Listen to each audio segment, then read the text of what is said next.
வணக்கம். சற்று முன் கிடைக்கப்பெற்ற மிக மிக முக்கியமான செய்தி ஒன்று வெளியாகி உள்ளது. ஓபிஎஸ் போட்ட வியூகம். அதிமுகவில் அடுத்த 7 எம்எல்ஏக்கள் திமுகவின் பக்கம் தான் செல்ல போகிறார்கள். ஓபிஎஸ் அவர்களை சந்தித்து ஆலோசனையும் நடத்தியுள்ளார்கள். அனைத்து இந்திய அண்ணா திராவிட முன்னேற்ற கழகத்தில் இருக்கக்கூடிய பிரச்சனைகள் எடப்பாடி பழனிசாமி அவர்களால் மட்டும்தான் உருவாகியுள்ளது. அது மட்டுமல்ல, எடப்பாடி பழனிசாமி அவர்களிடம் எதிர்ப்பு தெரிவித்து தாவேகாவின் பக்கமும் பதவியை ராஜினாமா செய்து செல்கிறார்கள். தற்பொழுது ஓபிஎஸ் அவர்களிடம் மிக முக்கியமான நிர்வாகிகள் ஆலோசனை நடத்தி திமுகவில் இணைவதற்கான ஏற்பாடுகளை தற்பொழுது ஓபிஎஸ் அவர்கள் செய்து கொண்டிருக்கிறார். ஏனென்றால் எடப்பாடி பழனிசாமி அவர்கள் செய்தது தவறுதான் என்பதை அன்றைக்கே பல முறை எடுத்து கூறியவர்தான் ஓபிஎஸ் அவர்கள். ஆனால் எதையும் கேட்காமல் தேர்தலை சந்தித்து தோல்வியடைந்து தற்பொழுது அதிமுகவை உருவாக்கிய எம்ஜிஆர் அவர்களுக்கும் சிறப்பாக வழிநடத்திய ஜெயலலிதா அவர்களுக்கும் மிகப்பெரிய ஒரு இழப்பை ஏற்படுத்தி எடப்பாடி பழனிசாமி அவர்கள் செய்கின்ற துரோகம் தற்பொழுது நிர்வாகிகள் கடுமையான கோபத்தினால் ஓபிஎஸ் அவர்களது பேச்சை கேட்டு திமுகவில் இணைய உள்ளதாக தகவல்கள் கிடைக்கப்பெற்றுள்ளது. சுமார் 7 அதிமுகவின் எம்எல்ஏக்கள் தற்பொழுது திமுகவில் இணைய உள்ளதாக தகவல்களையும் நம்மால் பார்க்க முடிகிறது. எடப்பாடி பழனிசாமி அவர்கள் செய்த தவறுகள் என்பது சாதாரணம் கிடையாது.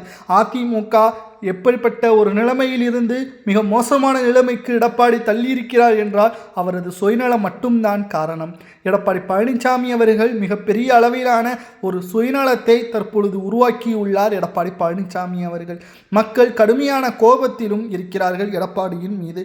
தற்பொழுது இருக்கக்கூடிய சூழலில் ஓபிஎஸ் அவர்களது பேச்சை கேட்டு 7 சட்டமன்ற உறுப்பினர்கள், 14 அதிமுகவின் முன்னாள் மாவட்ட செயலாளர்கள், 34 கிளை நிர்வாகிகள் உள்ளிட்ட பலரும் ஓபிஎஸ் அவர்களை தேடி தற்பொழுது திமுகவில் இணைய ஏற்பாடுகள் செய்யப்பட்டிருப்பதாகவும் கூறப்படுகிறது.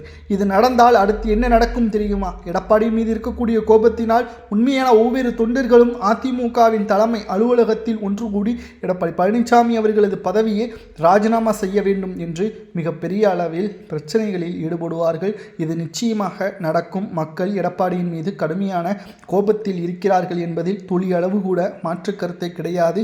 மக்கள் எடப்பாடி பழனிசாமி அவர்கள் மீது கோபத்தில் இருப்பதோடு அவரது செயல்பாடுகள் தவறாகவே அமைந்ததன் காரணமாகத்தான் தோல்வியை தழுவியுள்ளது அதிமுக.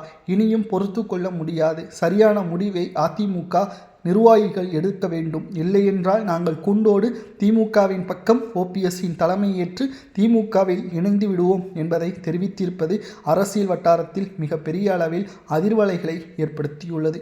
நண்பர்களை, ஓபிஎஸ் அவர்களது அரசியல் வியூகம் சரியாக அமைந்துள்ளதா என்பதை கமெண்ட் வாயிலாக மறக்காமல் கூறுங்கள். நன்றி, வணக்கம்.